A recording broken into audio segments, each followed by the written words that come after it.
Bueno, bienvenidas después de las vacaciones a la recta final del curso, a nuestros alumnos y a los invitados e invitadas que están por ahí. Empezamos esta nueva etapa con uno de los talleres más estrella del curso, que es el de Street Art, de arte urbano. Entonces, los profesores son el colectivo Amistura, que tenemos aquí dos de sus representantes, que os presento, a Javi y a Pablo, y tendremos un par de semanas intensas. Tendremos esta primera semana de proyecto, ¿vale? Y la semana que viene de realización. Y bueno, no os había dicho nada, estábamos ahí donde vamos a intervenir y no nos vamos a ir muy lejos. Vamos a intervenir en la escuela. El máster efímero va a dejar su marca. Además va a ser una intervención importante, es compleja, y va a ser toda esta escalera, todos estos petos y la tanca de esta escalera que tenemos aquí de 3 plantas a la salida del aula. Con lo cual tendremos unas perspectivas juego de planos, complejo. Sí, complejo y grande. Complejo y grande. Pero estamos como muy emocionados, ¿no? Tanto vosotros como nosotros, ¿no? Desde efímeras, porque salimos además del plano liso, y tiene ese juego de perspectivas y de planos, de profundidades, de inclinaciones. Yo lo veo complicado, pero como confío total y absolutamente tanto en vosotros como en ellos, y pues nada, nos atrevemos a hacer esta intervención en la escuela que no ha sido fácil y es mucha responsabilidad, porque se nos van a echar un poco encima, ¿no? Esas cosas, y ya sea que lo sepamos, que nos va a caer un poco de todo. Bueno, pero somos muy valientes, ¿no? Y nos atrevemos a todo y sabemos que lo vamos a hacer muy bien, sin problemas. Y otra última cosa que me quedaba es daros la enhorabuena a que por este nuevo concurso que habéis ganado. No sé cuántos de vosotros habéis intervenido, pero muy bien, es una gran satisfacción para el máster el que tanto que tengáis esos ánimos de trabajo como por supuesto que lo ganéis. Que es importante participar, pero es más que lo ganéis.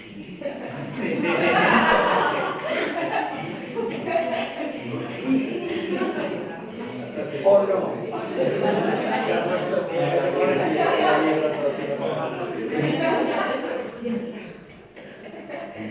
Con lo cual, mi más sincera enhorabuena. Y nada, una vez dicho esto, ya inauguramos el taller con aquí los protagonistas de estas 2 semanas, y que primero nos contarán un poco su obra, que por eso hemos como abierto para que los podáis conocer. Sí, ¿quiénes sois del máster? ¿Podéis levantar la mano? Pues a los del máster lo sentimos por las próximas 2 semanas y al resto, gracias por venir. Exacto. Bueno, os vamos a contar un poco una trayectoria o lo que nosotros hacemos, también para intentar contextualizar un poco mejor el taller, ¿no? ¿Tendríamos algún cacharrito para pasar diapositivas? Sí, el dedo. Vale. Pues, vale. Bueno, pues Boa Mistura a día de hoy somos un equipo multidisciplinar, porque estamos formados por varias personas, todos con distintas formaciones, pero tuvo un origen, un inicio, y fueron 5 colegas de un mismo barrio, de la Alameda de Osuna, que está en la zona de Barajas, que pintábamos graffiti con 14-15 años juntos, salíamos a pintar por las noches y era nuestra vida en realidad, ¿no? Ese pasatiempo ilegal, pues, y correr delante de los policías y todas estas cosas, pues, fue estrechando los lazos entre nosotros y nos hicimos íntimos amigos, ¿no? Entonces, bueno, de izquierda a derecha os presento, bueno, estoy yo, que soy arquitecto, estudié en Alcalá y luego en Venecia me especialicé en paisaje, luego está Rubén, que él es ingeniero de caminos, él es papá de 2 hijos y desde entonces, desde que fue papá, pues se convirtió en su trabajo más importante y ya no está con nosotros. En el centro está Pablo Ferreiro, que él es diseñador gráfico, acabó en la Alvar Aalto en Finlandia, luego Purón, que es ilustrador, él se licenció en Publicidad y Relaciones Públicas, pero es ilustrador del equipo, y Juan, que son los ojos detrás de nuestros proyectos, ¿no? Es la persona que se encarga de registrarlo todo, ¿no? Él hizo Bellas Artes por foto y vídeo. Pasar. Este es el primer mural que nosotros pintamos juntos.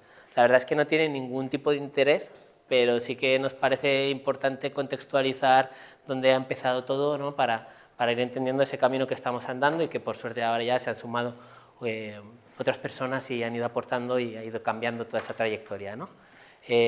Como podéis ver es graffiti, lo que todo el mundo podemos conocer como graffiti, letras, pues unos caracteres, unas imágenes y nada, ningún tipo de armonía en el muro. Esto era lo que nosotros hacíamos continuamente, ¿no?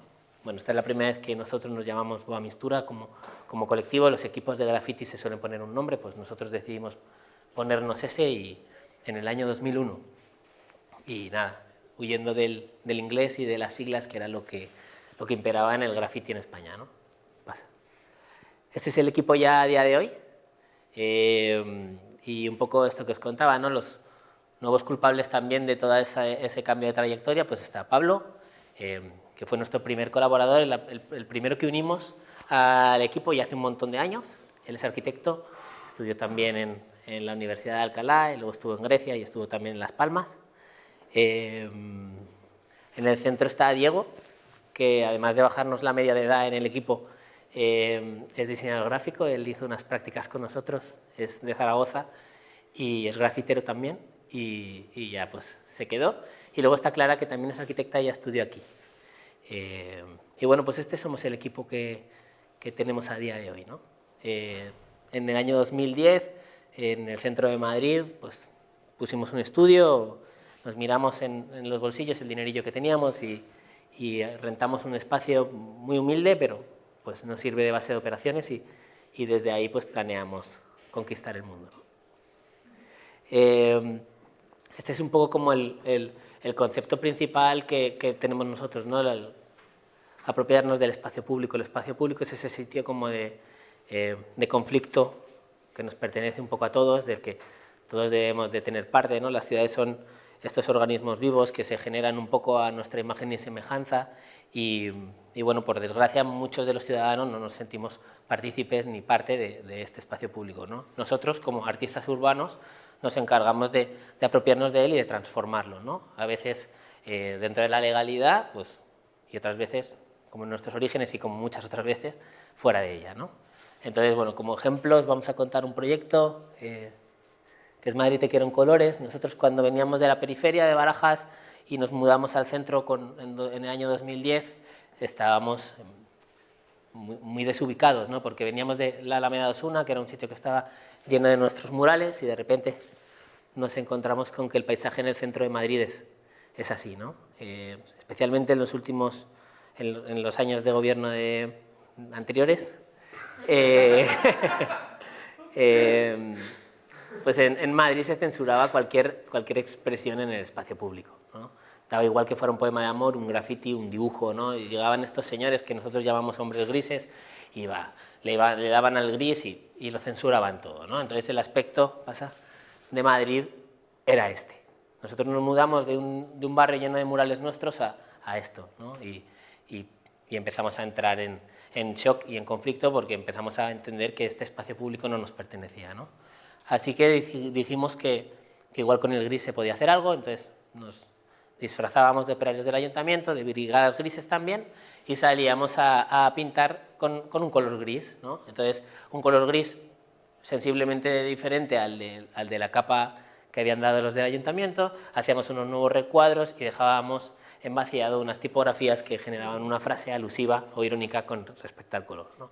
En este caso era me gusta el color, la vida podría ser de color rosa, por ejemplo en la corrala de lavapiés, Madrid te quiero en colores, ¿no? Al final estaba muy bien porque esto lo hacíamos a plena luz del día, digamos que cambiábamos el arquetipo del grafitero, que era lo que hacíamos antes, salíamos encapuchados por las noches y todas estas cosas. Aquí no, unos operarios del ayuntamiento disfrazados, poníamos conos, balizábamos con unas escaleras si hacía falta, ¿no? Y cuando la gente preguntaba qué hacíamos, pues yo no sé, señora, yo estoy aquí contratado por una subcontrata de la subcontrata del ayuntamiento y estoy haciendo lo que me han mandado, ¿no? Entonces, bueno, esta serie estuvo bien, la lástima es que pasa. Este fue el que menos duró, este duró 5 minutos, el anterior duró como una semana, hubo otro que llegó a durar hasta 10 días, ¿no? Se parece que al ayuntamiento no le gustaba nuestro color gris y entonces decidían aplicarle otro, ¿no? Este, como os digo, es el que menos duró porque, bueno, pues pasa. El tipo que hay en el medio ese es un policía de verdad, no está disfrazado y entonces nos pusieron una multa de 6.000 euros, ¿no? por escribir azul cielo con gris sobre un muro gris, ¿no? Esto es interesante porque en estos últimos años sí que ha cambiado un poco el papel de las instituciones con respecto al espacio público y con respecto a la pintura mural.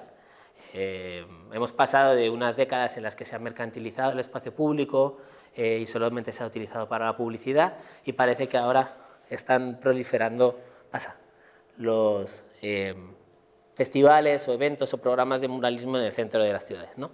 Este es uno de los caminos que tenemos en el estudio y que también hacemos. Tenemos la suerte de ser invitados por programas de muralismo de ciudades y ellos nos ceden un soporte, una medianera, un muro y nosotros intervenimos ahí, ¿no? Entonces, he traído algunos ejemplos.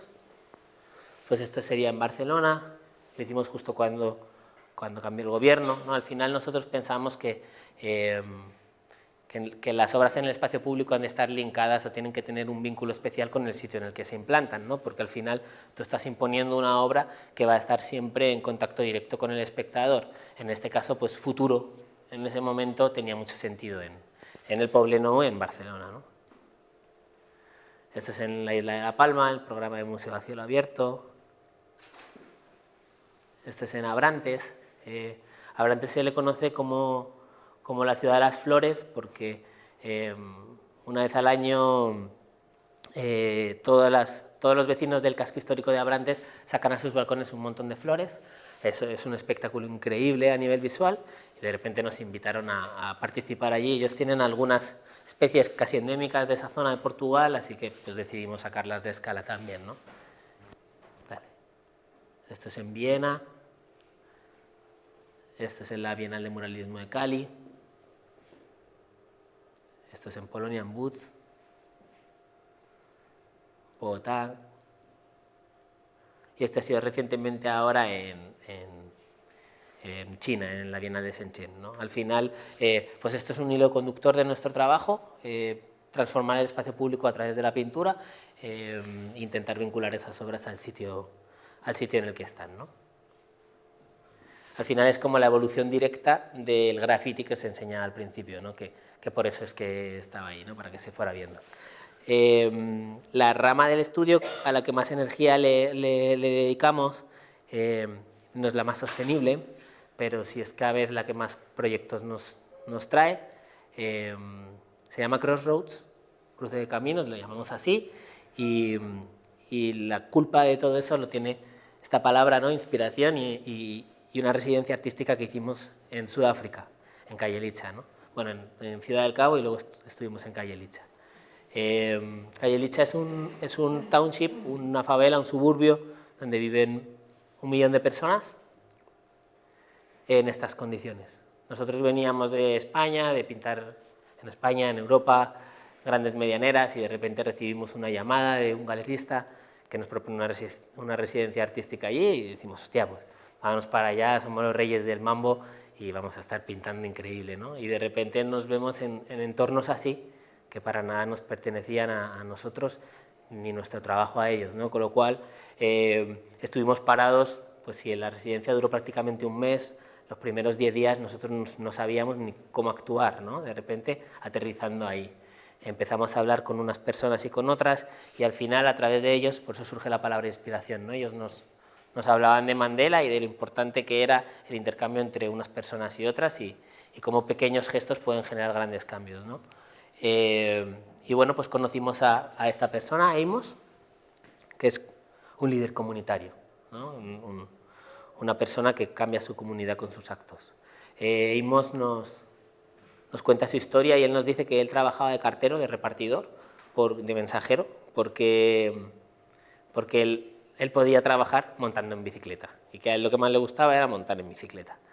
Entonces por eso le encantaba, le apasionaba su trabajo. Y nos cuenta que un día alguien le avisa de que hay una carrera, una competición y se presenta y la gana. Y con el premio compra otra bicicleta.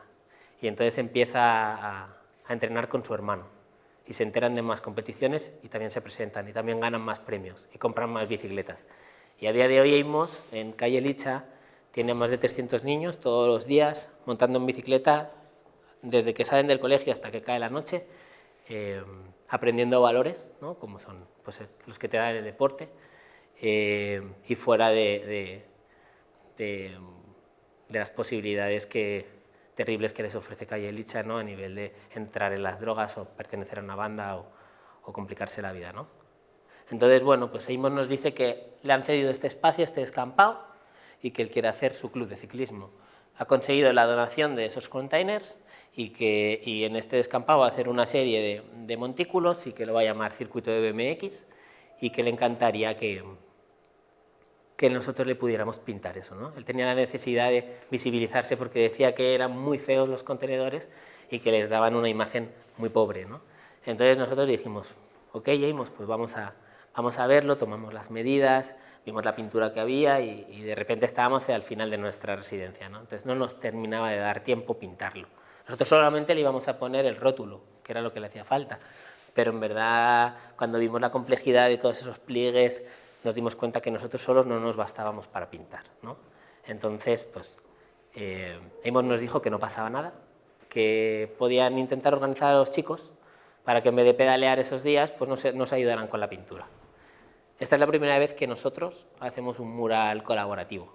Nunca lo habíamos hecho hasta entonces, ni se nos había pasado por la cabeza, pero de pronto, de forma muy espontánea, todos estos niños nos empezaron a ayudar, los más mayores empezaron a ayudar a los más pequeños, esto se fue generando una energía increíble y pudimos acabar el mural o su rótulo juntos en los plazos necesarios, ¿no? El mural al final no tiene ningún tipo de interés, pues son las letras BMX, Oval, Velocaya, Calle Licha, que era lo que ellos querían renombrar, pero entre medias pues lleva un tratamiento como de ornamentos de las telas que llevan sobre todo las mujeres africanas, ¿no? Y que se veían tanto en Calle Licha. Lo importante de este momento es que nosotros comprendemos que involucrar a los propios vecinos en la transformación de su propio espacio cambia algo dentro de ellos, ¿no? Amos nos decía, es que estos niños ya no vienen a mi club de ciclismo, van al suyo porque ellos mismos lo han transformado, ¿no? Entonces este fue el punto que a nosotros nos cambió la vida por completo y empezamos a gestionar este proyecto que se llama Crossroads. Acupuntura sería tocar en una serie de puntos de un tejido, en este caso urbano, ¿no? Para sanarlo, ¿no? Digamos, hacer proyectos más sensibles, a lo mejor más modestos, en unos puntos muy concretos para empezar a sanar ese espacio, ¿no? Lundas Bielas fue Sao Paulo fue nuestra siguiente etapa dentro de Crossroads, fue cuando nosotros quisimos llegar a Brasil y poner en marcha una metodología que no sabíamos si iba a funcionar o no, pero que nos había impactado en Sudáfrica, ¿no? La oportunidad nos la da la Embajada de España en una llamada absolutamente española que es estamos a finales de noviembre y tengo unos recursos económicos que gastar antes del 31 de diciembre y bueno, si queréis hacer algo con ellos, pues podéis venir a Brasil, a cualquier parte de Brasil, a hacer un mural. Y entonces, bueno, nosotros eran 6.000 euros, no es suficiente para 5 billetes de avión prácticamente Madrid y Sao Paulo, pero ya es más que lo que tuvimos en Sudáfrica, así que, pues sí, nos cogimos un billete de avión de ida y un billete de avión de vuelta y no sabíamos ni dónde coño íbamos a poder pintar, ¿no? En varias reuniones conocemos a un chico que se llama Dimas, al principio, los primeros días, y este chico nos dice que nos podemos ir, que él tiene una comunidad, él vive en una comunidad en la que podría ser interesante que hiciéramos un proyecto. Decimos, bueno, pues ¿cuál es tu comunidad? Y dice, pues se llama Brasilandia, es una favela, está al noroeste de Sao Paulo y cuando quieran pueden venir a verla. Y decimos, bueno, pues ¿cuándo? Y dice, pues ya mismo, tengo unos colegas ahí esperando, unos tíos tatuados hasta aquí, con unos puños americanos en las manos, y dicen, si quieren, pues se suben al coche con ellos y vamos a la favela, ¿no? Entonces hicimos esa cosa que no ponen las guías que debes de no hacer, que es montarte en ese coche rumbo a una favela con desconocidos, y vimos esto y nos quedamos flipando. Entonces hablamos con Dimas y le dijimos, sí, tenías razón, sí que puede tener sentido que hagamos un proyecto aquí, ¿no? Lo que pasa es que no podemos invertir todos los días tanto tiempo en viajar, porque Sao Paulo es una megalópolis inmensa y se nos llevaba como casi 2 horas. Entonces nos dijo, bueno, no pasa nada, pasa. Os podéis quedar a vivir con mi familia. Seguro que encontramos una manera en la que podéis quedaros, ¿no? Entonces Priscila, que es la chica del centro, que por cierto este año pasado fue princesa de carnaval de Sao Paulo, pues se emancipaba, y emanciparse en tejidos de autoconstrucción, en favelas, al final es construir un adosado, pues una sala, pues en la planta, ¿no? o en altura, pues en el piso de arriba. En este caso en el piso de arriba de la casa de sus padres, de Baneide y de Pai. Y nada, pues la casa estaba en construcción, eran simplemente los ladrillos, los huecos de las ventanas sin ventanas, el forjado de arriba, o sea, la cubierta con un agujero enorme, y bueno, pues cabían 5 colchones que pedimos a varios vecinos, así que nos quedamos a vivir ahí. Y empezamos a pasear con Dimas. Al final en las comunidades uno siempre tiene que entrar con alguien de la propia comunidad, y en este caso, pues al ir de la mano de Dimas no había ningún problema, ¿no? No encontrábamos soportes para trabajar, no encontrábamos un único mural definido en el que poder hacer una obra como las que estábamos siempre haciendo. Sin embargo, toda la favela está articulada como por esta especie de caminitos o de callejones sinuosos con escalones que conectan una parte con otra, que se llaman bielas, y que es donde pasa todo, ¿no? Al final es el hueco que queda, el espacio que queda entre una casa y otra. Entonces dijimos, bueno, pues trabajemos aquí y utilicemos la técnica de la anamorfosis, ¿no? Que bueno, el curso que vamos a dar va a ir de eso. La anamorfosis es una deformación perspectiva en la que desde un único punto tú aplanas prácticamente todo el espacio, ¿no? y las cosas tienen orden. Entonces, bueno, pues cuando nos paramos aquí dijimos, hostia, ¿cómo molaría, ¿no? escribir algo? Y escribimos la palabra beleza, ¿no? Que al final es como ellos se saludan, ¿no? Y además era un concepto que queríamos recordarles diariamente en su caminar.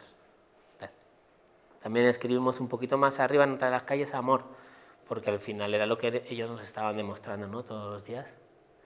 Firmeza 4 calles más para abajo, porque hace falta firmeza para vivir en estas comunidades, ¿no? Y no queríamos que se le olvidara. La dulzura pues tiene que ver con que estuvimos trabajando con niños, ¿no? Se nos pegaron muchos niños, nos pilló. No viajamos en diciembre, viajamos el 31 de diciembre, bueno, el 1 de enero, en un vuelo infame, y nos pilló en vacaciones de verano, entonces estuvimos trabajando con muchísimos niños y pues dulzura por ello, ¿no? Y orgullo, al final el orgullo es muy importante, la gente tiene que sentirse orgullosa de donde vive. El proceso de trabajo fue colaborativo, como ya habíamos aprendido previamente en Sudáfrica, lo provocamos esta vez a propósito y funcionó perfectamente. Y esos pues eran nuestro equipo de trabajo, ¿no? sobre todo ellos. El año pasado volvimos a la favela y pudimos hacer 2 piezas nuevas, ¿no? Poesía y mágica. Al final nuestra idea sería, siempre que el destino nos quiera llevar de nuevo a Sao Paulo, pasar unos días allí con ellos y seguir ampliando el proyecto, ¿no? Y al final poniendo estas agujitas de acupuntura en el resto de la favela. Y esto sería como otra manera diferente de intervenir, sería dar un gran puñetazo encima de la mesa, ¿no? Sería generar algo que tenga el impacto suficiente como para, en su tejido más cercano, ¿no? Como para transformarlo. En este caso, os quería contar Sisini Masuya, que es un proyecto que hicimos en Kenia, en Nairobi, en el año 2016. Fue un proyecto autoproducido por nosotros. Queríamos ir allí a toda costa y la verdad que Kibera es sin duda el sitio más bestia en el que nosotros hemos estado, ¿no? Pablo en unas entrevistas que luego nos hacemos muchas veces durante el proyecto lo definió como un choque de trenes, ¿no? Y es que es verdad, viendo Kibera entiendes también por qué nosotros vivimos de esta manera, ¿no? Son 1,5 millones de habitantes viviendo en estas características. Es el suburbio urbano más grande de África.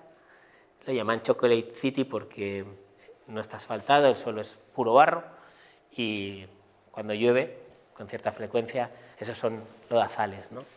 Y además porque como están hechos como de chapas, esas chapas con la humedad se van oxidando y al final el aspecto de Kibera siempre es ese, ¿no? Las casas son prácticamente todas como de adobe y tiene un olor terrible porque pues obviamente no hay recogida de basuras y el suelo es una mezcla entre barro y pura basura, ¿no? Como veis aquí. Lo que más nos impactó seguramente fue el tema del olor al principio, ¿no? Nosotros siempre nos vamos a vivir al sitio, en este caso estábamos en la periferia de Kibera y era bastante fuerte. Bueno, con este tema de vincular en nuestro trabajo al sitio donde intervenimos, nos quedamos bastante extasiados con estas prendas textiles que llevan las mujeres africanas, en este caso lo llaman lesos o kangas, y además de tener unos estampados preciosos, llevan una frase, un proverbio en suajili que dice algo a la persona que lo ve, ¿no? Nosotros nos enteramos de esto porque cuando vimos una tienda, una mujer que los vendía, pues nos interesamos por comprar alguno y por saber el precio, y los chicos de Kibera con los que íbamos nos dijeron, espera, ¿han leído lo que les pone en el recuadro? Y dijimos, pues no, ni siquiera sabemos leer suajili, no tenemos ni idea de qué pone, ¿no? Pero nos gusta mucho lo que hay aquí. Y nos dijeron, no, pues espera, este quiere decir, ama a tu vecino como a ti mismo. ¿Están conformes con esto? Y dijimos, sí, estamos conformes con esto. Y, pues entonces lo pueden comprar, ¿no? Entonces fue muy bonito porque nos cambia ahí la manera de entender ese tejido, ¿no? Y nos damos cuenta que las mujeres no se visten solo para arroparse, sino que además se visten con un concepto, con un proverbio, con algo que contarle al resto, ¿no? Entonces entendimos que la mejor manera de generar un hito que se pudiera relacionar con los habitantes de Kibera era pintar un gran leso, ¿no? Diseñar nosotros nuestro propio leso. Y eso fue lo que hicimos. Sisini Masuya quiere decir somos héroes. Y lo pintamos en el único espacio público que hay en todo ese suburbio. Son unos contenedores también, 6 contenedores, unos encima de otros, en esta, vamos a llamar plaza, que es el lugar en el que es el estadio de fútbol los fines de semana, es el recreo para todos los colegios, es la sala de conciertos cuando hay un concierto, la sala de meeting cuando hay un meeting político, es el lugar por el que todas las mujeres pasan para ir al mercado.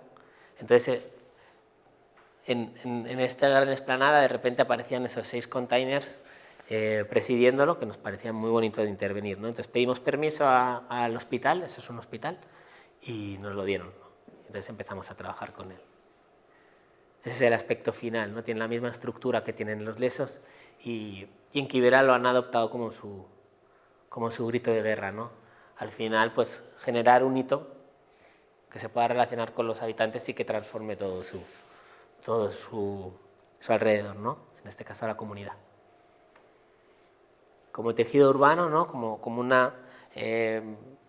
unas intervenciones que al final se empiezan como a estirar y a cambiar por completo el aspecto de un tejido urbano. os vamos a contar la Diablada en Antofagasta. Esto es una ciudad que está al norte de Chile. Hemos estado trabajando estos últimos 2 años muchísimo allí con un plan de desarrollo de la ciudad. Antofagasta es una ciudad rarísima. No sé si alguno habéis tenido la suerte de estar ahí, pero adelante. Es puro desierto, es la puerta del desierto de Atacama y es una lengua de 2,5 kilómetros, casi 3 kilómetros de ancho por 15 de alto, y se encuentra arrinconada entre el océano Pacífico y la precordillera, ¿no? Ha tenido un desarrollo muy importante porque es donde van a parar toda la minería de ese área, ¿no? El desierto de Atacama es el lugar más rico, ¿no? a nivel de suelo, y Antofagasta es el punto con su gran puerto por donde sale muchísima de esa mercancía, ¿no?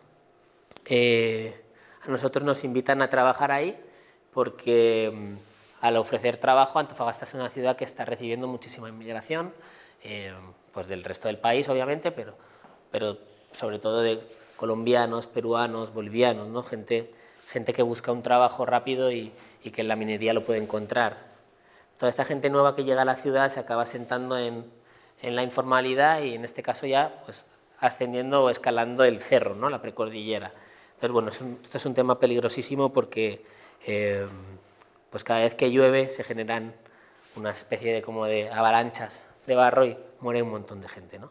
Este plan de desarrollo pretende, además de consolidar un poquito más toda esta cornisa, conectar la parte alta con la parte baja con el mar, ¿no? Que al final es la zona donde están los recursos.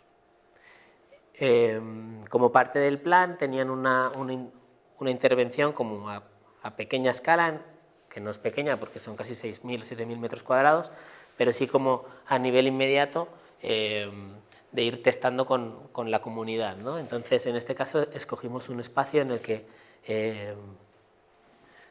hay una escuela que se llama Escuela Santiago Amengual, que es una escuela sobre todo basada en el deporte.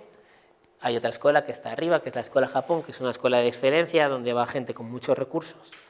Y hay 2 barrios, ¿no? Uno se llama Corvallis, que sería este de aquí, que tiene su propia junta de vecinos, y el otro, ¿no? que tiene otra junta de vecinos distinta, se llama Miramar y se llaman fatal. O sea, hay como unos conflictos tremendos entre un barrio y otro y entre un colegio y otro, porque al final los que van a Santiago Amengual se sienten inferiores a los que van a la Escuela Japón, ¿no?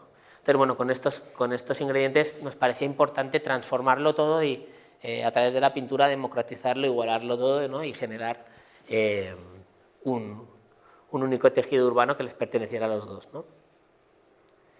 Hicimos unas encuestas con los vecinos de un lado, con los vecinos de otro, con un colegio y con el otro colegio, y sacamos en claro que todos se sentían muy orgullosos de la Tirana, ¿no? La Tirana es una festividad religiosa andina en el que al norte de Chile casi todos hacen una promesa, suben al norte y están bailando con estos trajes, ¿no? Vamos a llamar a estos disfraces durante 24 o 48 horas, ¿no? Tiene que ser increíble el ambiente que se genera, ¿no? Porque el pueblo es un pueblo pequeñísimo, pero miles y miles de personas durante unas fechas concretas se juntan allí, ¿no?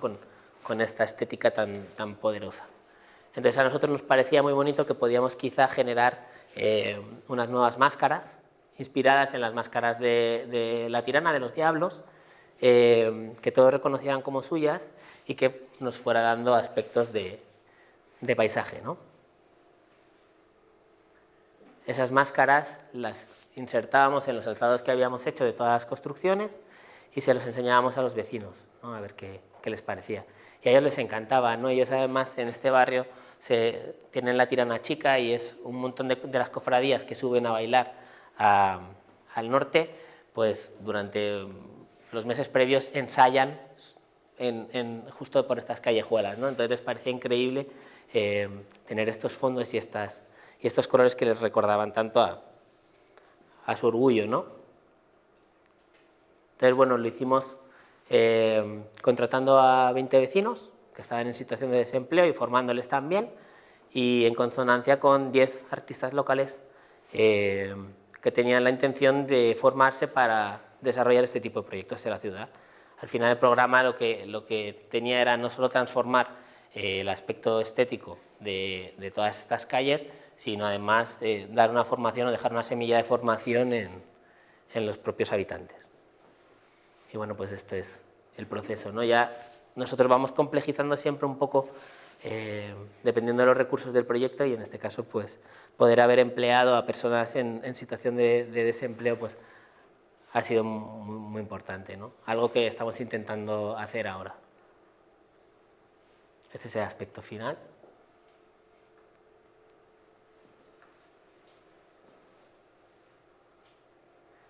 Ya se han quedado. Es muy bonito como el color, en este caso resalta, ¿no?, con el pardo de los cerros y de todas esas construcciones. Y luego fue impresionante ver el día que se celebró la Tirana, y luego cuando hicieron desfiles por estas calles, ¿no?, pues ver cómo casi cuando la pintura actúa como telón de fondo de la vida cotidiana, ¿no? Además, esta ciudad es muy parda, ¿no? Hay árboles, los cerros son de ese color que se ve así como café, el cielo siempre es gris, y en cambio pues aparece este chorrazo de color que contrasta un montón.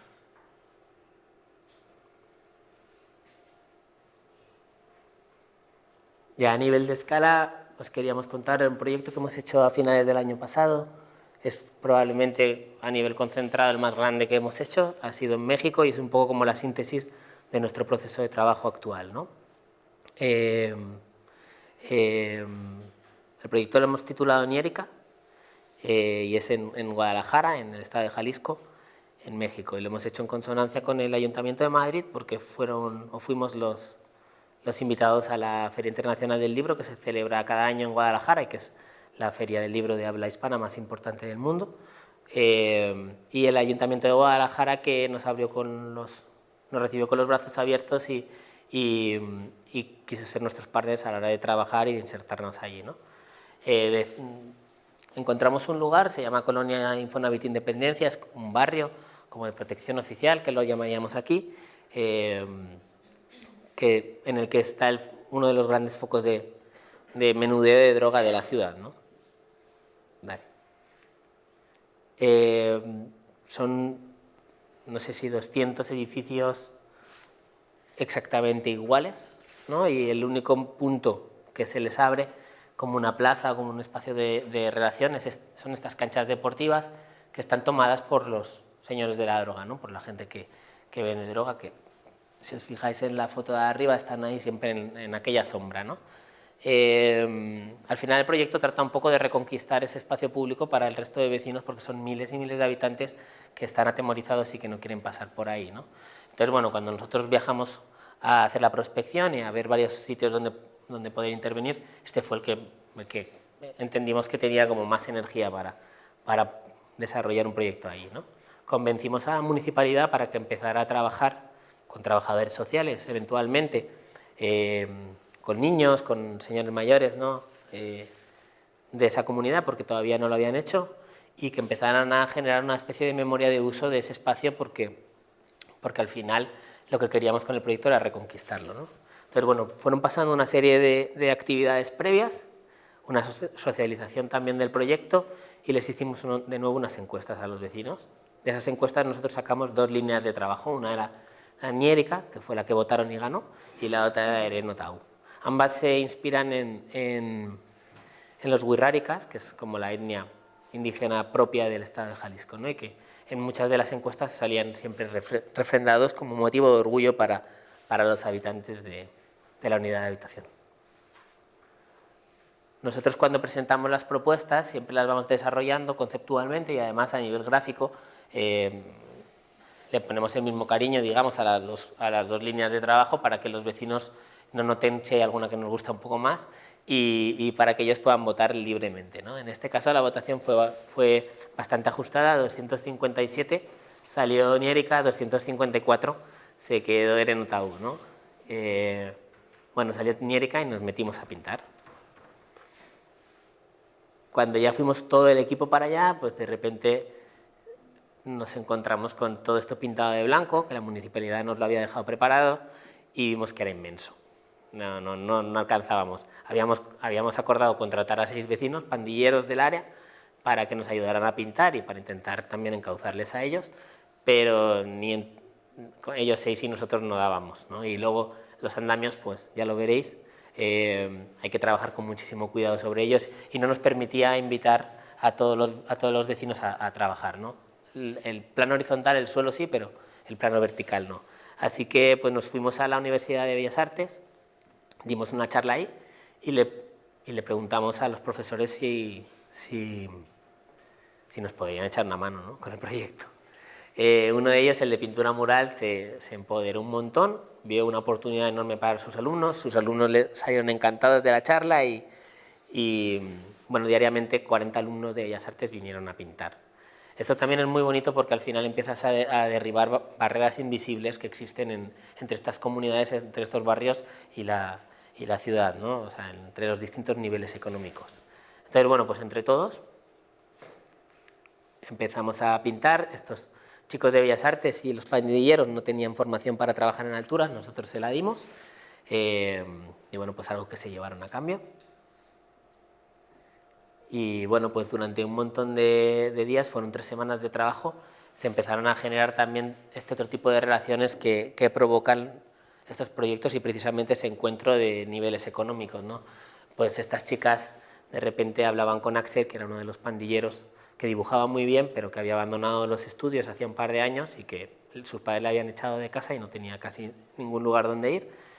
Y yo les sorprendía y estaban hablando diciéndole a Axel que tenía que ir a la universidad, ¿no?, que tenía que ir con ellos a pintar porque él pintaba muy bien y a lo mejor por ahí podía encontrar una vía de escape, ¿no?, más allá de la droga o de la delincuencia.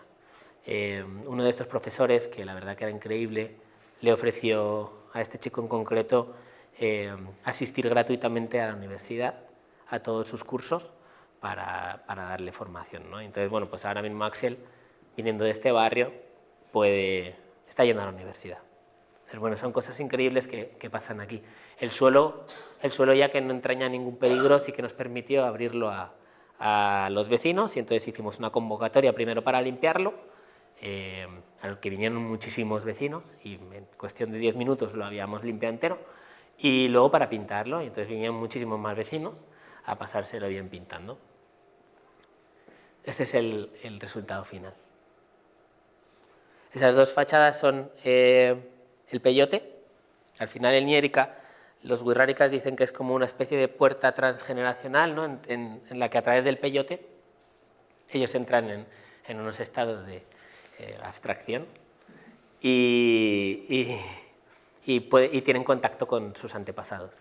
Estos antepasados les dicen o les dan consejos sobre lo que tienen que hacer, ¿no? Entonces, al final, hablan de que el Niérica conecta el pasado con el presente para el futuro, ¿no? Eso es lo que nosotros quisimos reflejar en las fachadas. Fui en una de las fachadas, también hablando de la historia que había tenido el barrio y del estigma. Soy, ¿no?, lo que estábamos haciendo en el presente, que era cambiarlo, y seré, que es el barrio que ellos quieran ser, ¿no? Y en el centro, el ojo de Dios, que sería el jicurio, el gran Niérica. Otra cosa que conseguimos con el proyecto fue que los vecinos del resto de edificios empezaron a preguntar que cuando les tocaba a ellos que fueran pintados, ¿no? Esto generó cierto revuelo y se empezaron a organizar, una comunidad que no estaba nada organizada, y elevaron una petición a la municipalidad, ¿no? Al final, como el proyecto estaba teniendo cierta cobertura mediática, al alcalde no le quedó otra que comprometerse a intervenir el resto de edificios, ¿no? Entonces, bueno, pues nosotros hemos dejado ya planteado con el pantonario de color que utilizamos unos esquemas irán en liso, pero pues de cómo irán el resto de edificios, y bueno, pues al final, con una tontería que era trabajar este corazón del barrio, sí que hemos conseguido que se sane el resto, ¿no? Una unidad de habitación, un barrio entero que desde su origen, la municipalidad nunca se había metido a trabajar, ¿no? Así que estamos muy orgullosos porque al final muchas veces estos proyectos son la chispa para que pase algo mucho más grande y mucho más importante, como es la mejora de todos estos vecinos. Y esto es como se ve desde el aire, que siempre queda muy bien. Semilla, este ya es el último proyecto que queremos contar, es todo lo contrario, ¿no? Y habla de, después de venir de una cosa tan inmensa como ha sido México, o tan grande como era Antofagasta, pues de repente nosotros somos invitados por Acción contra el Hambre a Nicaragua, y entonces estamos trabajando en 2 regiones, Somoto y Icalupe. Icalupe es un barrio, bueno, un pueblecito, una aldea de 15-20 casas, que está a 10 kilómetros de la frontera con Honduras, y que solo llegas a través de una pista de tierra durante 2 horas a lo mejor, inhóspito, ¿no? Acción contra el Hambre nos lleva para trabajar en estos 2 territorios porque han sufrido grandes sequías, y en el caso concreto de Icalupe pensaban que nosotros podíamos pintar las 15 o 20 casas de Icalupe, convirtiéndole en un pueblo artístico, y de esta manera, y aprovechando los accidentes naturales tan importantes que tiene ahí, como es un gran cañón, actividades de senderismo por las montañas y tal, pues pensaban reflotar el turismo en toda esta área de Nicaragua, ¿no? Nosotros vamos para allá y con las ganas de pintarlo entero, pero cuando llegamos al pueblo nos encontramos que ya está pintado, ¿no? Pues vemos todos estos murales y hablamos con los vecinos, y muchas de las vecinas nos cuentan que ellos pues lo pintan por pasar el rato en realidad, y que ese pigmento azul lo consiguen pues caminando 1 hora y media en unas rocas que hay en una zona, y que el rojo lo consiguen más bien cerca, y que el amarillo lo hacen con otra roca que se da. Y entonces nosotros nos quedamos fascinados, ¿no? Porque al final lo hacen para pasar el rato, pero consiguen ellos su propio pigmento natural, y lo mezclan con agua, ¿no? Y con eso pintaban los murales. Ellas nos decían que, claro, pues si tú pasabas la mano por ahí, muchos se caían un poco porque eso se queda como si fuera tiza, murales de tiza, por así decirlo, ¿no? Entonces, bueno, pues después de ver que esto pasa en muchísimas de las casas de Icalupe, tenemos una reunión interna y también hablamos con Acción contra el Hambre y les decimos que no vamos a pintar, que no tiene ningún sentido que Boa Mistura pinte el pueblo, porque el pueblo ya es pintado por sus propios habitantes, y que lo que hay que enseñar es a estos habitantes a pintarlo con pintura estable, nada más, ¿no? Y como era una zona tan rural que estaba llena de gallinas, había un curso de agua y los pigmentos de estas mujeres sabían dónde encontrarlo, pues decidimos convertir nuestro proyecto en un taller de temple al huevo. El temple al huevo es una técnica milenaria perfectamente estable, ¿no? En el que se mezcla el huevo con el agua y con el pigmento debidamente molido en unas proporciones concretas, y se genera una pintura que se queda durante siglos, ¿no? Entonces, bueno, pues claro, nos congregamos a todos aquellos vecinos que quisieran venir, principalmente fueron estas mujeres artistas, que eran un montón, y les fuimos enseñando a hacer temple al huevo. También les enseñamos a replantear sobre papel, porque ellas pintan de forma directa sobre la pared y a veces pues no estaban tan convencidas del resultado final, y también les enseñamos a moler correctamente, digamos, el pigmento que ellas mismas encontraban, ¿no? Hicimos una casita de prueba para que vieran que se aplicaba prácticamente igual que la pintura que ellos generaban, y que vieran que ya no se podía borrar cuando le pasabas la mano, ¿no? Y nos marchamos a Somoto, que ahí sí que teníamos mucha tarea que pintar y sí que tenía sentido hacer un proyecto ahí. Y cuando volvimos les dijimos que para la semana siguiente pues que siguieran probando con algunas otras de las casas, ¿no? Bueno, pues cuando volvimos, en vez de haber pintado una casa, pues ya habían pintado 4 más. Y bueno, pues vía Facebook hemos seguido monitorizando el proyecto, y podríamos decir que prácticamente el 100% de Icalupe está pintado por las mujeres de allí, ¿no? Con unos murales tan increíbles, muchísimo mejores que los que nosotros hubiéramos hecho, y que hablan de quiénes son. Estos con muñequitos ahí tan infantiles son así porque son copias, digamos, de los petroglifos que existían por la zona. Pues, Acción contra el Hambre lo que quería hacer era unir ese parque arqueológico de los petroglifos con la riqueza natural de Cañón del Río Coco, con la cosa más extraña y particular de estas mujeres que pintan, con la gastronomía de la zona, y conseguir que la ONU este área como patrimonio geoparque o algo así, que es una figura como que tiene pocas zonas del mundo y que le daría por toda la región una salida más allá de la agricultura, porque allí solo se dedican a la agricultura personal, o sea, de autoconsumo y para las carreteras. Y como estaba habiendo muchísima sequía, pues estaban quedando sin opciones, tanto trabajo para otro como para el propio. Entonces era como va desesperada a buscarle una salida para algo viable.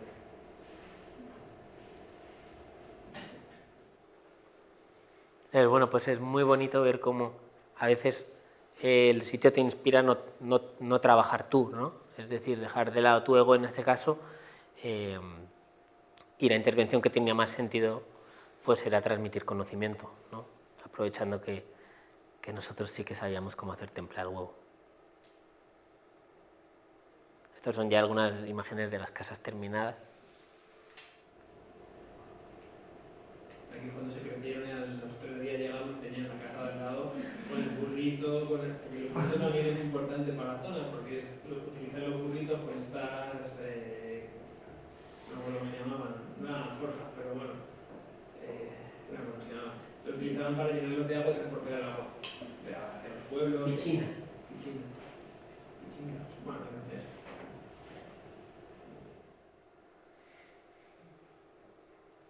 Entonces, bueno, algo que nosotros hemos ido aprendiendo en estos últimos años con este tipo de proyectos es que antes de intervenir existen en las comunidades o en esos tejidos urbanos una serie de relaciones más o menos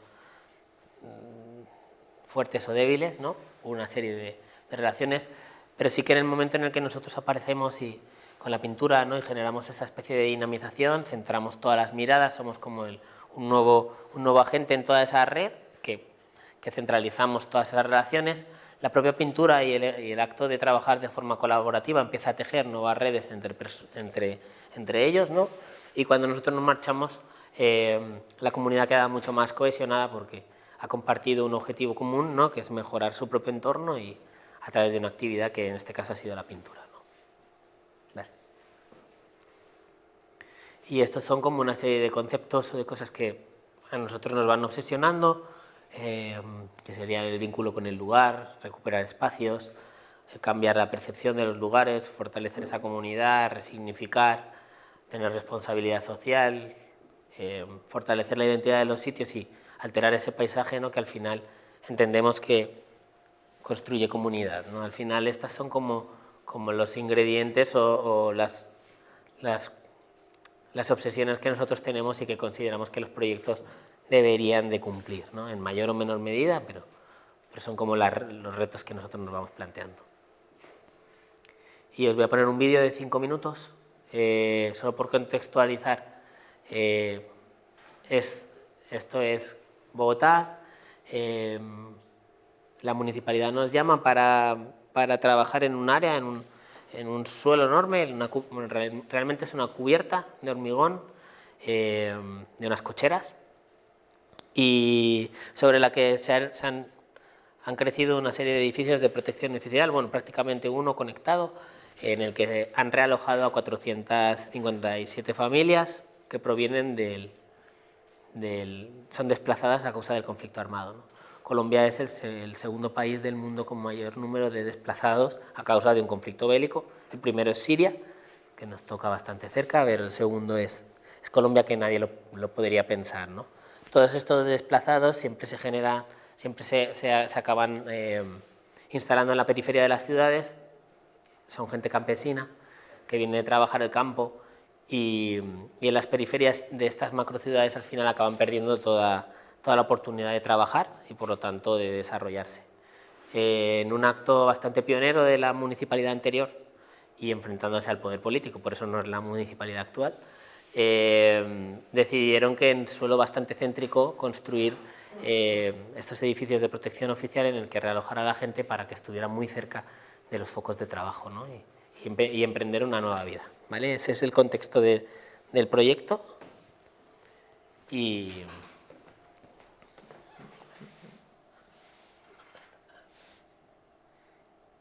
lo va a contar mucho mejor que nosotros.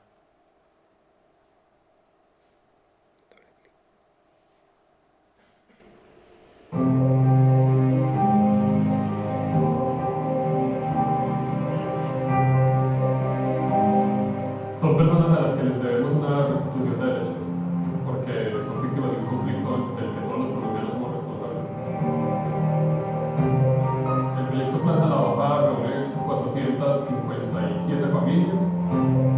Unos vienen por causa de los paramilitares, otros por el caso de guerrilla. En mi caso es por la guerrilla. Para nosotros en el distrito es paradigmático porque hace parte de una estrategia de renovar el centro de la ciudad, pero renovarlo con habitantes en este caso, por ejemplo, víctimas del conflicto armado. Arriba en el norte de Tolima había guerrilla, en Santa Isabel había guerrilla, a veces uno pasaba y había unos retenes supuestamente de guerrilla. Y coloqué un negocito en un pueblito que llamaba Bilbao. Entonces la guerrilla pues se siente siempre dueña de ese sector.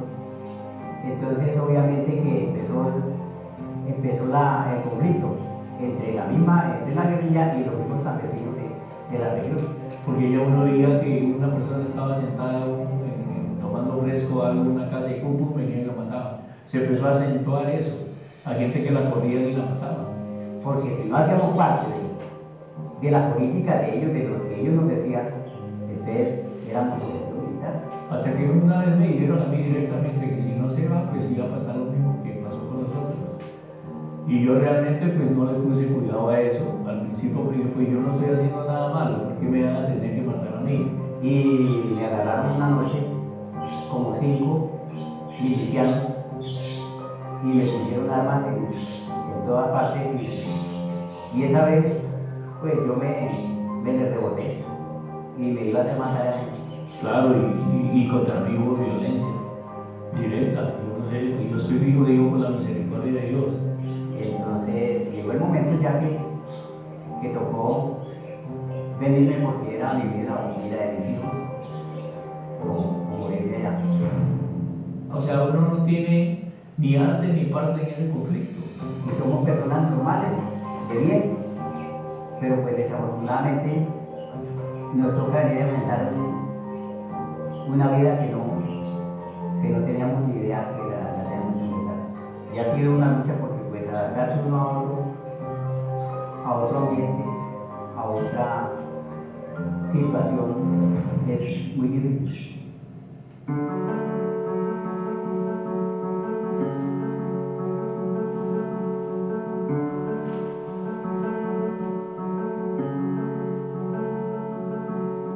El interés de hacer una obra acá en la Plaza de la Hoja era ese, que es un espacio público que es ubicado en un lugar estratégico dentro de la ciudad, pero que tenía muy baja apropiación. Además, la pintura tiene algo que es que con muy poquito dinero y con muy poquito tiempo, porque es algo muy rápido, estás cambiando el entorno. Y lo que estamos buscando precisamente a través del arte es que estas familias que vienen de base con una serie de conflictos puedan empezar a encontrar caminos comunes. El proceso, digamos, pictórico o la acción genera unas nuevas relaciones entre ellos, gente que quizá ni siquiera se conocía, no se hablaba, de pronto empiezan a pintar juntos, a compartir un rato, una sonrisa, un café. La apuesta a que el arte pueda generar integración entre las personas está porque en este tipo de intervenciones todo el proceso es colaborativo. Están transformando su propio entorno y haciendo algo positivo por la comunidad, ¿no? Entonces, digamos que lo que generas con ellos es empoderamiento. Digamos que la propuesta o Mistura logra con un nivel de síntesis muy importante encontrar una palabra que reuniera muchas condiciones. Bueno, pues escogimos la palabra vida porque nos parece que era la apropiada en este lugar, porque es lo que están emprendiendo y están empezando todos los vecinos, ¿no? Porque al final estamos trabajando para ellos, ¿no? Y lo que tienen en común es una vida nueva, ¿no?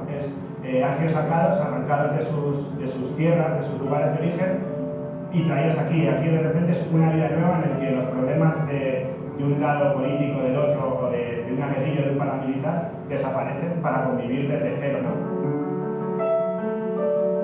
En todas las fases nos ha ayudado muchísimo la comunidad, continuamente, por las mañanas, por las tardes, cuando los niños volvían del colegio, los que tenían turno de tarde venían por la mañana o al revés. Bueno, pues yo creo que el arte es verdaderamente una herramienta muy poderosa para generar el cambio, ¿no? Para transformar la mentalidad de los vecinos con respecto al lugar en el que habitan. O sea, nosotros cuando llegamos aquí, la gente quiere mostrar vida, o sea, no estamos muertos, estamos vivos. y queremos mostrar esta Plaza de la Hoja realmente como un ícono de lo que es la verdadera paz.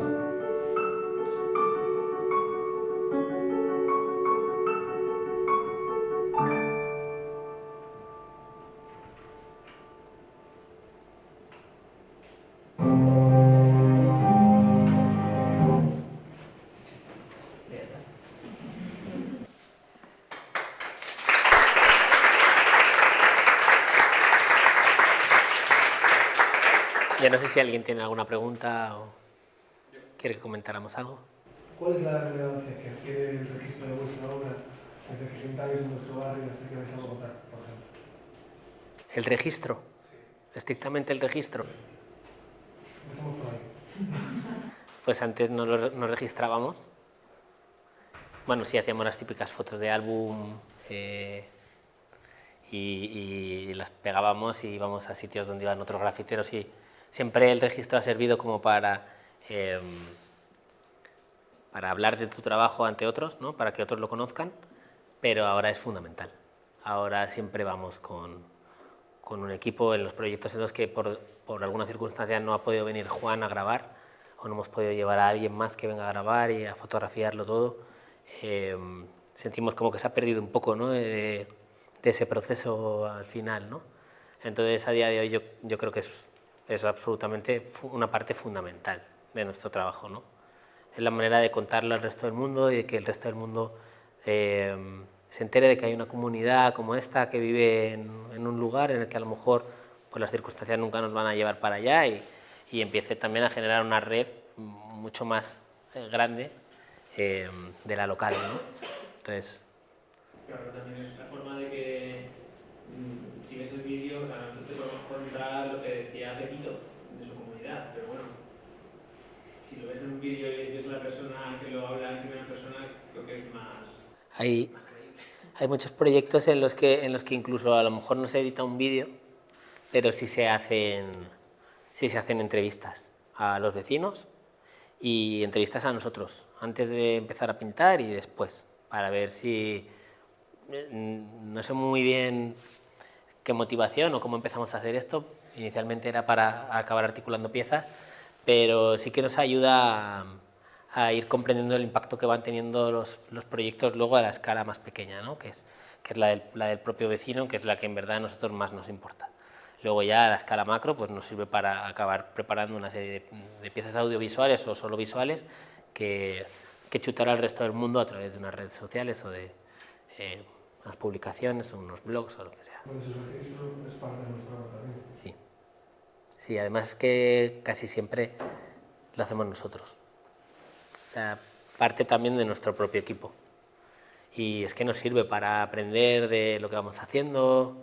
O sea, forma parte de este camino que estamos andando y sí, es fundamental.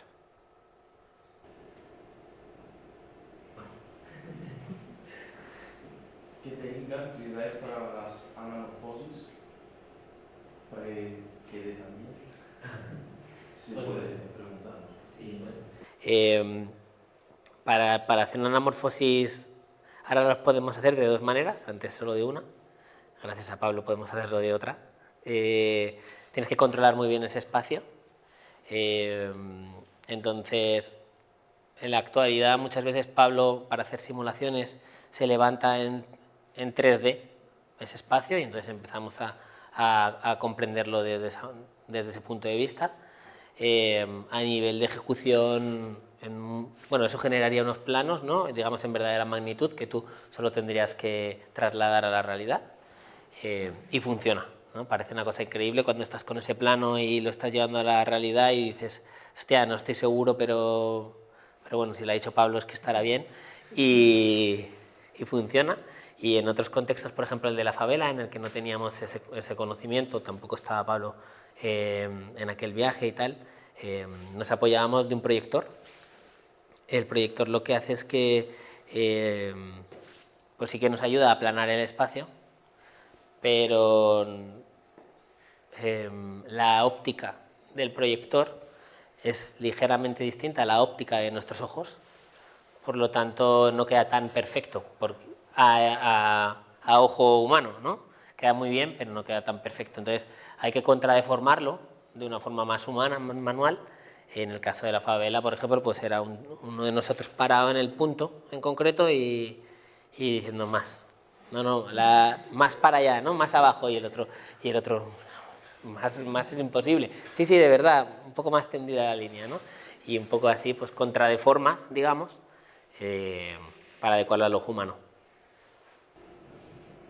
Sobre todo si te vas a un sitio y tienes que tener ojo para ver si puedes hacer un anarmorfismo, porque puedes querer hacerlo, pero si de repente hay cielo, pues no puedes pintar el cielo. Tienes que tener ojo para eso, y luego, pues, hombre, si no puedes controlar lo que ha dicho Javi, si no puedes reducir el espacio en 3D y hacer unos planos, etcétera, pues, hombre, esto es que es muy inmediato y te da una herramienta súper fácil para trabajar, ¿no? Como muchas veces, pues, para pintar una medalla plana, pues también utilizas un proyector. Si lo que pasa es que, claro, si por lo que sea no puedes utilizarlo, tienes que saber hacer eso de otra manera, que es lo que pasa muchas veces. O sea, es una herramienta súper útil. Sí, nosotros usamos, no siempre, pero con cierta frecuencia utilizamos el proyector ya también para para los murales en plano, porque es verdad que ahorramos un montón de todas las horas que le hemos echado a dibujar en el estudio o a preparar. Es verdad que ahorramos mucho tiempo luego in situ, porque el replanteo de in situ es muy lento. Pero claro, pues lo hemos hecho 1000 veces antes, in situ. Y ahora ya, pues, si sabemos que ahorramos mucho tiempo por ahí, y cuando se puede lo hacemos. De hecho, tenemos un invento fabricado con una batería de coche y un inversor, y entonces eso lo hemos metido en un carrito, y con eso tenemos autonomía eléctrica. Y nos ayuda cuando hemos hecho algunas cosas de manera ilegal por la noche, nos ayuda también a parecer vagabundos, que vamos con un carrito nada más, y dentro del carrito está toda la tecnología. Seguro que es una idiotez, pero ¿cuántos litros de pintura podéis llegar a utilizar? Y luego también, cuando veía las plazas gigantes del suelo que se pisa todo el rato, ¿qué hacéis para que eso se mantenga? Porque supongo que no es pintura como yo tengo en la cabeza, que puede funcionar, ¿no? Pues mira, los litros es súper fácil, más o menos 7 metros cuadrados el litro, es el rendimiento más o menos con el que nosotros solemos considerar.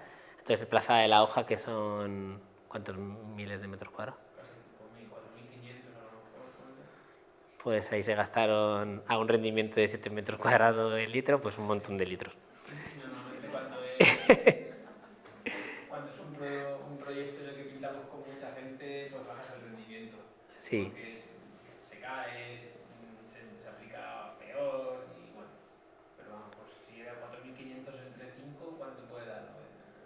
900 litros. Sí. ¿Con una capa bastaba que...? No, hay que dar una capa de imprimación para preparar ese suelo. Bueno, para preparar cualquier soporte, en realidad, la imprimación no te la quita nadie. En el caso del suelo, pues hay que dar una imprimación potente. Entonces, los suelos es como si te los pintaras 2 veces. Entonces, primero te pintas los 5.000 metros de imprimación y luego ya empiezas a aplicar color. En pared también hacemos una capa intermedia antes, que se llama base cromática, para que agarre la saturación de los colores mucho más. Entonces, es como si pintáramos el mural 3 veces. Por ejemplo, estos colores son muy típicos, amarillos y verdes, o bueno, si fuese un verde un poco más lima, que se lleva el gris en la base cromática, y luego te puedes poner a darle manos, 3 manos más, a lo mejor. Sí, o sea, es rápido, porque la pintura es rápida, es muy escandalosa a la hora de transformar los espacios, pero es verdad que para que quede bien aplicada, pues has de incidir, ¿no? Y darle varias manos. Y por el tema de la pigmentación hay colores como los azules, que con un par de manos quedan perfectos, y por el tema de la pigmentación, los naranjas y los amarillos bajan un montón y les tienes que aplicar más veces. En cuestión a los suelos y a su durabilidad, ahí nos fiamos de los fabricantes. El suelo es verdad que está, con respecto a los murales, está sometido a una erosión continua, ¿no? Bien sea la de los pies, que esa sería la mejor, o la rodada, ¿no? Y dependiendo de eso determinará la vida de la obra. Para nosotros, en realidad, no es un problema la durabilidad de la obra porque pues, ya os enseñé una que duró 5 minutos y seguimos siendo padres de esa obra, ¿no? Es decir, para nosotros que venimos del graffiti además, que a veces uno de tus murales ha durado 10 años y otras veces ha durado 2 semanas porque otro tío ha pintado encima o el ayuntamiento te lo ha blanqueado, pues perdimos ese contexto, ¿no? ese sentimiento de eternidad. Pero los suelos sí que son un poco jodidos y cuando hay tráfico rodado no los pintamos, porque hicimos uno en IFEMA, aquí en Madrid, y en un año se desgastó muchísimo, muchísimo. Este de la hoja, por ejemplo, pues solo tiene el rozamiento de las bicicletas, que sí que lo utilizan los chicos mucho para ir en bicicleta, y el de los pies, ¿no? Y bueno, pues sí que tienen una duración bastante mayor. La pintura de suelo es muy dura, mientras que en pared trabajamos con una pintura plástica, látex, y la hidratamos con agua. En suelo trabajamos con 3 componentes químicos. Uno es la pintura en sí, otro es un catalizador que la endurece y el otro es el disolvente con el que la diluyes un poquito más para que la puedas aplicar, ¿no? Entonces hay muchísima química, está súper desarrollado eso y al final los fabricantes te dan, no sé, 5 o 6 años como a pleno rendimiento y luego a partir de ahí empieza a caer un poco su... También depende si le nieva, o sea, claro, los suelos molan un montón porque son súper mágicos, pero es verdad que tienen una vida más corta.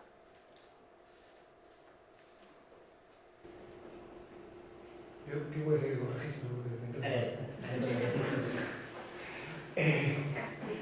ver, ¿qué relación hay con el registro respecto a la legalidad? En el sentido de que tú registras tu obra, sí, pero si, por ejemplo, para que no tenga idea, si trabajáis solo desde la legalidad, el registro es fantástico porque eso parte de vuestra obra y de una manera que no os va a hacer daño, sino que os va a repercutir de manera positiva. Pero si trabajas desde la ilegalidad, sí, ¿qué problemas te puede tener el registro? O, bueno, por ahí va. Nosotros registramos igual desde la legalidad que desde la ilegalidad. Eso, pues el proyecto de los muros grises es absolutamente ilegal, fuimos multados por ello y...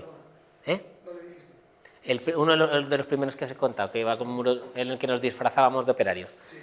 Ese es totalmente ilegal y está perfectamente registrado. Y bueno, es que todo lo que hacemos lo registramos por igual. El problema es que luego cuando lo lanzamos al mundo a veces no asumimos la autoría. Por ejemplo, pintamos unos pasos de cebra hace como 3 o 4 años y eso se convirtió, por desgracia para nosotros, en algo muy viral y tuvimos que dejar de hacerlo. Por eso digo por desgracia, porque... Sí, salió en un montón de sitios, entonces eso nos puso en el ojo del huracán. Entonces nosotros dejamos de hacerlo, claro, porque ya nos habían multado previamente con esto y no queríamos ser multados por segunda vez. Y entonces lanzamos el vídeo que lanzamos en las redes, fue anónimo, un vídeo anónimo, en el que nunca se nos ve a nosotros. Ahí ya cuando tú registras la ilegalidad tienes que intentar que no se te reconozca. Pero bueno, ahí se reconoce perfectamente a Rubén. Oye, pero hay unos años, ¿no? Hay unos años que Claro, ¿sabes lo que pasa? También hay un punto ahí interesante que es lo propio, y ya no es por el delito o no el delito, es que la obra es efímera.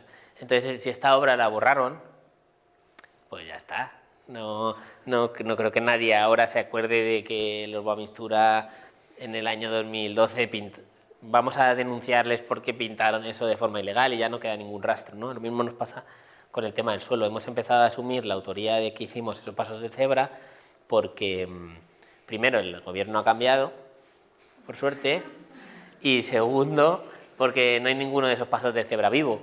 Entonces ya, pues, ¿qué más da? Pues lo hicimos nosotros.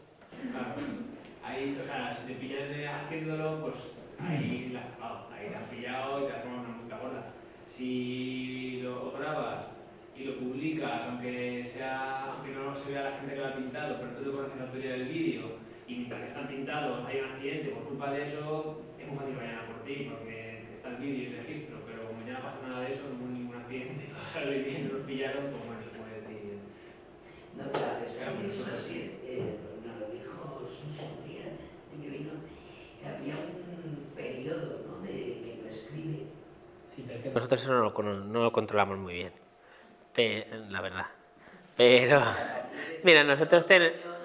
Se puede, o le puede permitir, y ya puedes anunciar que es tuyo, que no pasa nada. A nosotros, después de esto, nuestra gestoría, que tiene a unos abogados, y luego una abogada amiguete que tenemos, que es un abogado impresionante, nos dijeron, cuando tengáis otra idea así feliz, pues nos la comunicáis antes. Y ya, ¿no? Entonces, por ejemplo, en los pasos de cebra, este súper abogado, que nunca jamás podríamos pagar sus honorarios, pero que lo hace de mil amores con nosotros, le llamamos a la 1 de la mañana, ¿te acuerdas? Antes de salir. Sí, porque teníamos un plan. Nosotros nos habíamos comprado ya unos trajes millones de veces más del ayuntamiento que estos, ¿no? O sea, estos son muy del ayuntamiento, pues esos otros eran donde los del ayuntamiento compran sus trajes, ¿vale? Y entonces nos los habíamos comprado y íbamos perfectamente ataviados como señores del ayuntamiento. Con baliza, o sea, montar un registro. Sí. Entonces, ya cuando íbamos a salir, además habíamos alquilado una furgoneta para que si alguien registra, porque nos habíamos rayado con las cámaras. Y entonces habíamos hecho un itinerario libre de cámaras, más o menos. Eso nos hacía tener que hacer era una gilipollez porque tardábamos muy poco en pintar, pero en verdad, pues como pensábamos que había una conspiración del mundo contra nosotros y este proyecto, pues entonces empezamos ahí a desvariar. Y antes de salir le llamamos vestidos de operarios y nos dijo, no seáis gilipollas porque ya por la noche, ya os pillaron por el día y ya por la noche van a pensar que queréis hacer algo peor. Claro, porque en las furgonetas dicen no sois los únicos, los que quieran atracar un banco o poner una bomba, a lo mejor también se les puede ocurrir ir vestidos de... Entonces, es mejor que vayáis de normales y ya está. Claro, porque además, por un lado, la policía tiene un registro de las cosas que hace el ayuntamiento. O sea, que si hay un tío pintando un paso de peatones oficial, pues la policía ya lo sabe antes. Entonces, todo lo que pase que sea del ayuntamiento, que la policía no tenga un registro, pues tienes todo mentira, ¿sabes? Estás haciendo algo. Y si encima te pillan con trajes como suplantando la identidad de un funcionario, pues o sea, como que la pila de cargos empieza a... Sí, eso también lo aprendimos porque fuimos multados también por una cosa que llamábamos los tickets del futuro, que son cuando nosotros nos mudamos al centro con el estudio, no teníamos dónde aparcar el coche, luego ya vendimos el coche y ya no tenemos coche, pero cuando nosotros nos mudamos al estudio teníamos unos problemas tremendos de aparcar y de poner el ticket de la hora. Entonces un día pues decidimos hacer tickets del futuro, que es tickets que los expedíamos nosotros mismos. Entonces, claro, a primera hora de la mañana nosotros teníamos un perfecto archivo de Photoshop con el aspecto de un ticket original, pero pues con las horas de todo el día. Simplemente cambiábamos la fecha y ya está. Y entonces lo imprimíamos, lo recortábamos y entonces poníamos nuestro ticket en nuestro coche. Y lo llamamos tickets del futuro porque a las 9 de la mañana teníamos hasta las 7 de la tarde. Y ya está, ¿no? Entonces estuvimos así 1 año y medio, 2, y... ¿Nos pillaron? Sí, una vez. Claro, a los 2 años. Y entonces, por suerte, los policías pusieron como que había sido fotocopiado. Y en este caso fue a Pablo a quien le pillaron. Otro Pablo. No este Pablo, el otro Pablo. El otro Pablo que ha tenido antecedentes penales durante un montón de tiempo y cada vez que íbamos a Estados Unidos era un problema ir con él. Y entonces nada, tuvimos que decir que sí, que la había fotocopiado, que la había fotocopiado y que... Entonces cuando ya nos pusieron la multa,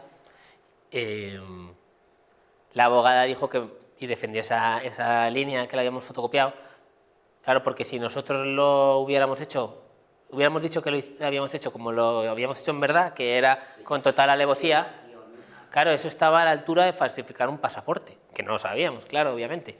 por 1,5 € que te ahorrabas, no lo hubiéramos hecho. Pero... bueno, poner algo más que 1 €. Oye, esto está grabando, ¿eh? Y entonces, bueno...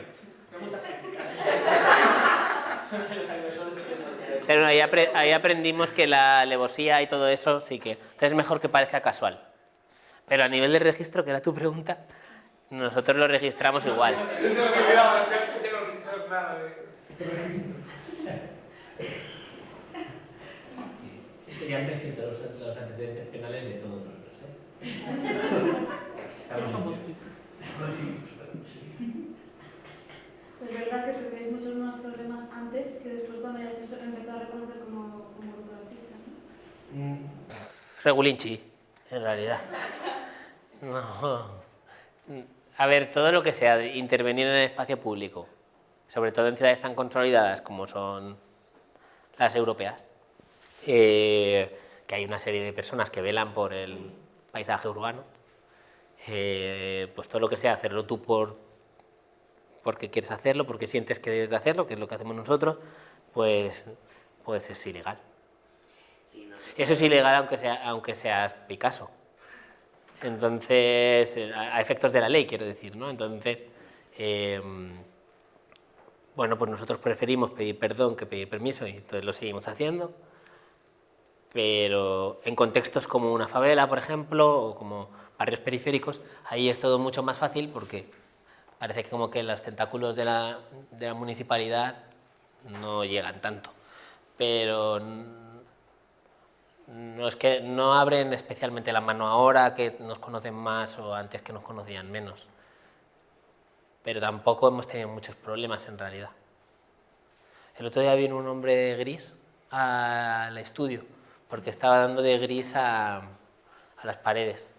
Los hombres grises son estos señores que hemos visto aquí. Mira, ponle a un hombre gris, ese son los hombres, pues esos siguen existiendo. Y entonces el otro día vino un hombre gris porque estaba dándole gris a nuestra calle. Y entonces nos vio, estaba Purón dibujando y vio las obras que teníamos ahí. Y justo al lado del estudio tenemos 2 muros que siempre pintamos, pues sistemáticamente, que no tenemos permiso para pintar. Y entró el tipo porque dijo, oye, dice, ¿vosotros tenéis un mural de estos así en negro en Málaga? Pues sí. Y dice, es que me encanta, dice, es que lo llevo aquí tatuado. Y entonces el tipo se remangó la pernera y ahí tenía pues lo que habíamos hecho nosotros, ¿no? Y habíamos detectado algunos cambios y entonces le dijimos, uy, pero esto... Y dice, bueno, sí, es que le he hecho mis modificaciones. Dice, a mí habéis puesto un diamante, que a mí no me gustan los diamantes, dice, he puesto un balón de fútbol. Y en toda esta parte de aquí arriba, dice, pues habéis puesto, no sé, imagínate, unas ramitas con hojas y pues le he puesto fuego. Y entonces, o sea, es decir, que hasta los hombres grises son sensibles. Y a veces no borran las cosas. Y si nos ven pintando muchas veces, pues es que tampoco hacemos daño a nadie, ¿no? Pero no especialmente. Ahora no es más fácil que antes.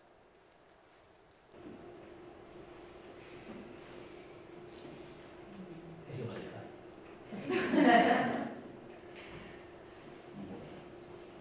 Una pregunta más. ¿Cuál es la gestión previa que hacen para llegar, digamos, a proyectos como el de Kenia, para llegar a proyectos como el de Brasil? O sea, solo decimos, nos vamos para Brasil y nos vamos a Brasil, o ya hay investigación. Sí, nos suele llamar alguien de allá.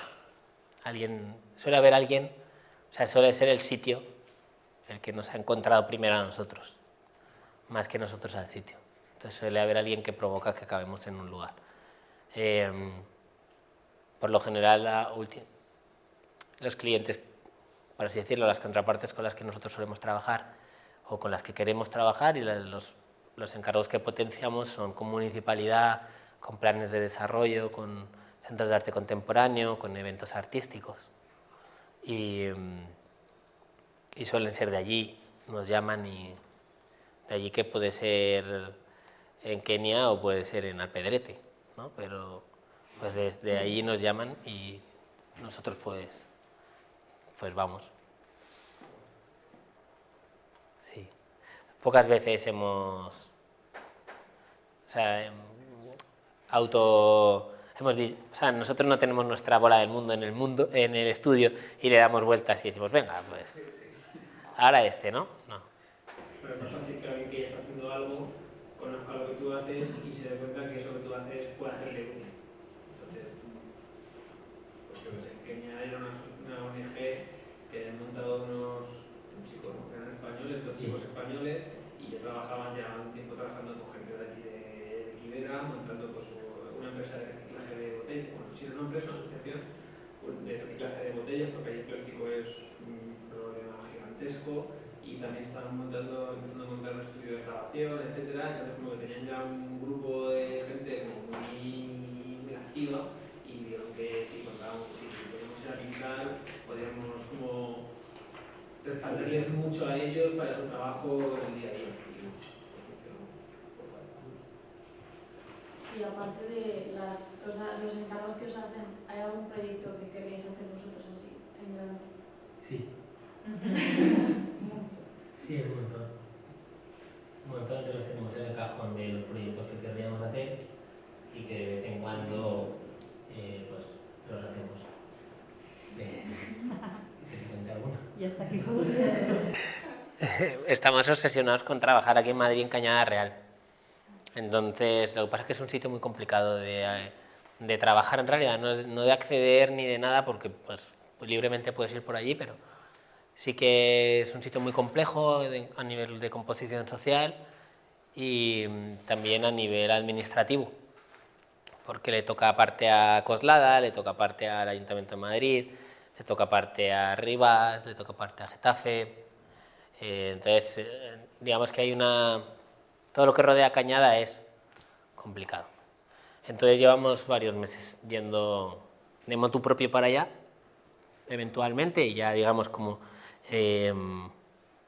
relacionándonos con las estructuras locales que están trabajando allí, con las fundaciones, con ONGs, con los gitanos, por ejemplo, ¿no?, que están bastante bien organizados, y dejándonos ver, y bueno, pues estamos articulando un proyecto que ya lo tenemos casi. Y ese proyecto pues lo querremos ejecutar. Para ejecutar hace falta recursos económicos, pero como está todo tan fragmentado también a nivel administrativo, tampoco es tan fácil conseguir los recursos económicos de un único agente, tampoco tienen. Entonces, bueno, pues siempre que tú propones un proyecto, ¿no?, que te apetece hacer y que lo quieres llevar a cabo, consume una energía tremenda para poderlo realizar, ¿no? Y al final, pues acabas diciendo, mira, pues con lo que tengo en el bolsillo lo hago y hasta donde pueda llegar, ¿no? Al final los recursos también son un factor de proyecto que te da las pistas del alcance que puede tener. Pero si tenemos el cajón lleno de cosas que nos molaría un montón hacer. Pero bueno, haremos de Cañada. Y estáis invitados a venir a pintar si queréis. Bueno, seguimos, hacemos un... Sí, así como, ¿quiénes son vuestros artistas favoritos en este mundo, pasados o presentes, que os inspiren o que bueno, JR, Blue, estos que son así más...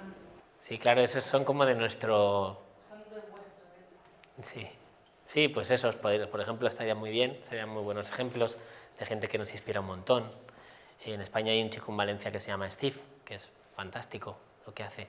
Digamos, por ir en esta línea de nosotros, de la que estamos llevando, de trabajar en el espacio público, a pesar de que hagamos cosas diametralmente opuestas. Hay un estadounidense que se llama Momo, que hace unas cosas estupendas, unos italianos, que están muy bien, Tellas, por ejemplo.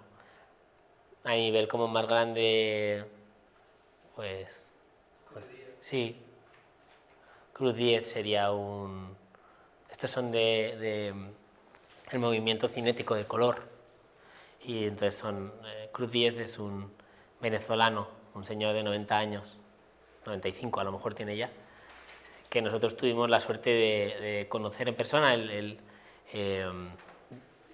vive a medio camino entre París y Panamá. Y como nosotros hemos ido muchas veces para Panamá, pues una vez nos invitó a su estudio.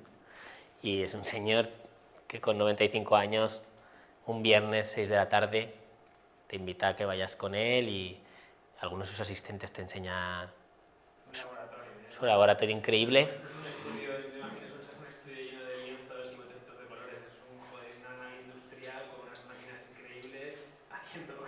Increíble. Y el señor, el abuelo, que es como le llamaban y ya como le llamamos nosotros, dice, bueno, perdonad, como que ya he perdido demasiado tiempo, ¿no?